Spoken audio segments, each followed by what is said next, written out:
one benefit to spending 15 or more hours down in a trench, just you and a pickaxe and a shovel, is that it allows you to have a lot of time to think about next steps. And I need to do a lot of thinking because I've never done this before, and we're trying to figure it out as we go. Well, the next step is concrete.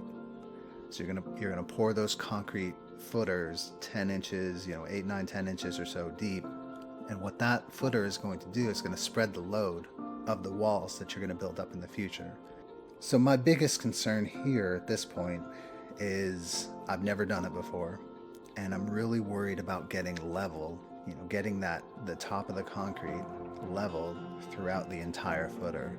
There's a lot of linear space to get level, and it's really weighing on me. And so what I'm thinking down here as I'm working is, how can I mitigate that risk and that problem? And I think what I've decided to do now is to form the footers in wood, basically get everything lined up perfectly, get everything leveled with the transit, everything leveled perfectly throughout the footer. And that way, when concrete pour day comes, it's just a matter of getting the truck in, getting the concrete into the footers and screeding it at the top. And everything should be level, everything should go fine. And I think that's what I'm going to do. Now, it comes with a couple disadvantages, namely cost. If we get 2x10s in here, it's going to be $700-800 these days. But I think I can reuse the wood. Hopefully, this is the plan at least. Reuse the wood, the 2x10s, for the floor joists that I'll do in the framing step. The second disadvantage is time, but we've got time. I mean, it's going to take me several days, I'm imagining, several days to cut the wood, prep the wood, get it down in the trench, get it all attached. And that's a big effort. But we don't have a lender breathing down our neck or anyone telling us what to do. It's just us. And I think we have the time. I can take the few days or a week or however long it is to form it and do it right, so that I feel comfortable when it comes to the concrete step. A second advantage, or another advantage of doing the forms, would be we're leaning towards doing a block stem wall foundation. It's called block wall. And with concrete blocks, they have those voids, every 2 voids for each block, every 8 inches or so.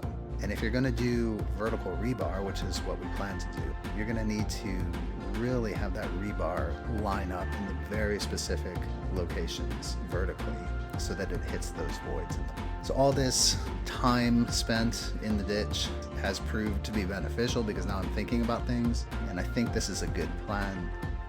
It's been tough, but it's been good, and yeah, I think we'll get a wood order in here and a rebar order in, and set our sights on getting the footers formed up.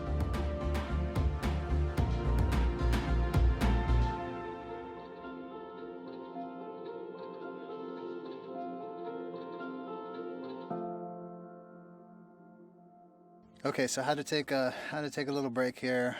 I would say I'm almost halfway through, and I'm about 1 day into it at this point.